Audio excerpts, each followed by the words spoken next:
Hello future doctors, my self Himanshu Vora, second year MBBS student at Jawaharlal Nehru medical college Ajmer. आज के video में मैं आपको बताऊंगा कि बायोलॉजी में 330 प्लस कैसे स्कोर करें। बिल्कुल प्रैक्टिकल तरीका बताऊंगा, कोई भी थ्योरेटिकल बात नहीं होगी। जो प्रैक्टिकली मैंने अप्लाई किया और मेरे खुद के नीट 2020 में 330 मार्क्स थे आउट ऑफ 360। मैं आपको अच्छे तरीके से बता सकता हूँ कि बायोलॉजी के अंदर 330 प्लस स्कोर कैसे करें। तो स्टेप बाय स्टेप बात करेंगे हम। सबसे पहले आप जो कोचिंग, जिस भी कोचिंग में आप पढ़ते हो, आप अपने नोट्स को है ना प्रायोरिटी दो, लेकिन NCERT से कम दो। ज़्यादातर स्टूडेंट क्या गलती करते हैं कि अपनी जो नोट्स होते हैं ना उसको NCERT से ज़्यादा प्रायोरिटी देते हैं। तो मतलब पहले नोट्स को अच्छे से पढ़ेंगे, उसके बाद क्वेश्चन करेंगे, फिर यदि क्वेश्चन में कोई चीज़ NCERT की होगी तो NCERT पढ़ेंगे। तो ये आपका बिल्कुल गलत तरीका है। सबसे पहले आपने कोचिंग में भी आपने पढ़ा, सबसे पहले क्या करो, या तो आप नोट्स को फटाफट रिवाइज कर लो या फिर आप NCERT की रीडिंग स्टार्ट करो। क्योंकि नोट्स बनाए इसलिए जाते हैं ताकि NCERT समझ सके। NCERT को आपको अच्छे तरीके से समझना है। पहले NCERT में क्या क्या समझना है आपको? सबसे पहले NCERT के डायग्राम्स, NCERT के हर एक डायग्राम की उसकी लेबलिंग आपको अच्छे तरीके से आनी चाहिए। हर एक डायग्राम उसकी लेबलिंग। नंबर 2, NCERT के अंदर क्या होता है, काफ़ी सारे डाटा होते हैं, फैक्ट्स होते हैं। डाटा और फैक्ट्स को क्या करो, आप एक कॉपी लो, चैप्टर वाइज और डाटा और फैक्ट्स को आप लिखते जाओ। नंबर 3, NCERT के अंदर क्या होता है, काफ़ी सारी केमिकल रिएक्शंस होती है। उन रिएक्शन से क्या प्रोडक्ट बनता है वो चीज़ आपको एक कॉपी में नोट डाउन करते जाना है। उससे क्या होगा, आपको हर चीज़ एग्जाम टाइम जब एग्जाम होगा तो रिवीजन में आपको बहुत आसानी होगी। तो आपको NCERT को इस तरह से पढ़ना है। सबसे पहली चीज़ समझ में आ गई आपको कि NCERT को इस तरीके से पढ़ना है। नंबर 2, आपने जब NCERT अच्छे से पढ़ ली, उसके बाद क्या करोगे, आप PYQ करोगे, प्रीवियस ईयर क्वेश्चन करोगे। क्योंकि क्या होता है कि हमने NCERT अच्छे से पढ़ ली होती है, लेकिन काफ़ी क्वेश्चन आउट ऑफ NCERT भी आए होते हैं। मतलब आउट ऑफ NCERT में उस टॉपिक से जो NCERT के अंदर नहीं है, उसके लिए क्या करोगे, आप उस क्वेश्चन से उस थ्योरी पे जाओगे। जो क्वेश्चन आउट ऑफ NCERT है उसकी थ्योरी आप नोट से पढ़ोगे।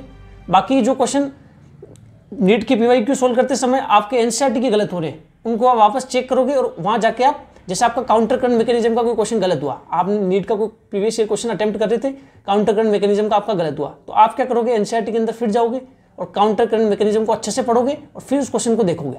ये आपको स्टेप बाय स्टेप इस तरह से आपको फॉलो करना है। क्योंकि आजकल यूट्यूब पे मैं देख रहा हूँ जिसके नीट में 300 प्लस मार्क्स भी नहीं आए, या फिर जिसने नीट ही नहीं दिया वो भी गाइड करा 360 में से 360 कैसे लाए। इतना हलवा होता तो हर कोई ले आता और हर कोई डॉक्टर बन जाता। इतनी सब चीज़ें आसान होती। 330 यूट्यूब पे लोग बता रहे 360 कैसे लाए, फिजिक्स में बोल रहे हैं 160 प्लस कैसे लाए, केमिस्ट्री में बोल रहे हैं 160 प्लस कैसे लाए। 680 मार्क्स होते हैं, मतलब 680 मार्क्स 720 में से इतना आसानी से 3 महीने के अंदर कैसे लाए, 6 महीने के अंदर कैसे लाए। इसका कोई फॉर्मूला नहीं है, सिंपल सी बात है। आपको NCERT को अच्छे तरीके से पढ़नी है, बिल्कुल थ्योरेटिकल NCERT को थोरोली अच्छे से पढ़ो।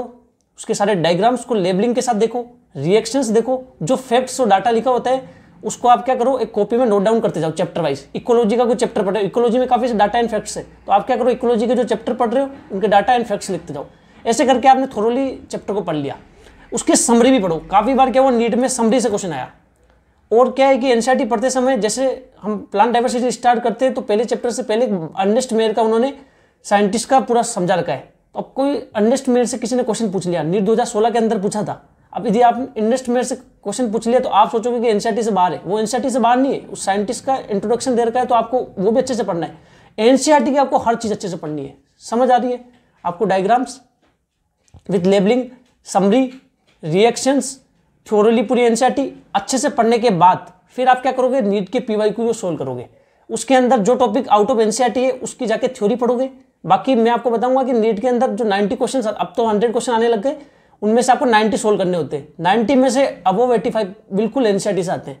तो आप यदि NCERT भी अच्छे से पढ़ोगे ना तो आपके सारे क्वेश्चन सही हो जाएंगे। बस आपको NCERT की हर एक लाइन अच्छे से आनी चाहिए और PYQ क्वेश्चन सोल्व करते जाना है। PYQ भी आपने सोल्व कर लिए तो फिर थोड़े डिफिकल्ट क्वेश्चन आप सोल्व करो। जैसे कोई मॉड्यूल कर रहे हो तो मॉड्यूल की स्टेज 3, स्टेज 2, जो भी डिफिकल्ट सी स्टेज हो उसको भी सोल्व करना स्टार्ट कर दो। इस तरीके से आप करोगे तो मेरे भी इसी तरीके से 330 मार्क्स आए थे नीट में, आप भी इस तरीके से फॉलो करोगे तो आपके डेफिनेटली 330 प्लस मार्क्स आ जाएंगे। यदि और अच्छे तरीके से करोगे तो आपके 350 तक भी आ जाएंगे।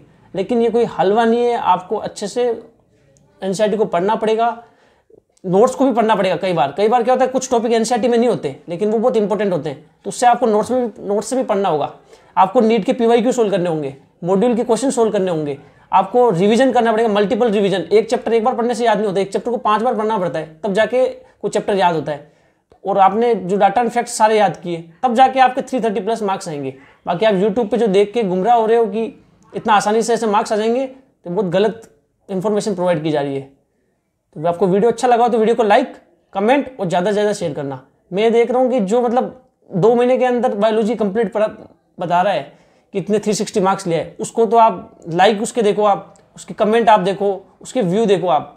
लेकिन जो एक प्रॉपर तरीके से बता रहा है स्टेप बाय स्टेप, जिसने खुद नीट 12th के साथ निकाली है, कि मेरे खुद के 636 मार्क्स थे, जो मैं स्टेप बाय स्टेप 2 साल की जो मेहनत है वो आपको अच्छी तरीके से बता रहा हूँ। लेकिन मेरे वीडियो में आप देखना न तो लाइक आएंगे, न चैनल पे ज़्यादा कमेंट आएंगे और नई व्यू आएंगे, क्योंकि लोगों को हर चीज़ बहुत शॉर्ट चाहिए, शॉर्ट टाइम में चाहिए कि 2 महीने में कैसे पढ़ ले, 10 दिन के अंदर पूरी एनसीईआरटी कैसे रिवाइज करे।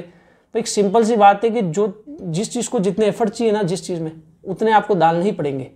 बाकी बहुत कंपटीशन बहुत ज़्यादा डिफिकल्ट होता जा रहा है। आपको हर चीज़ को अच्छे से फॉलो करना ही होगा, तभी आपके मार्क्स आएंगे। Thank you so much.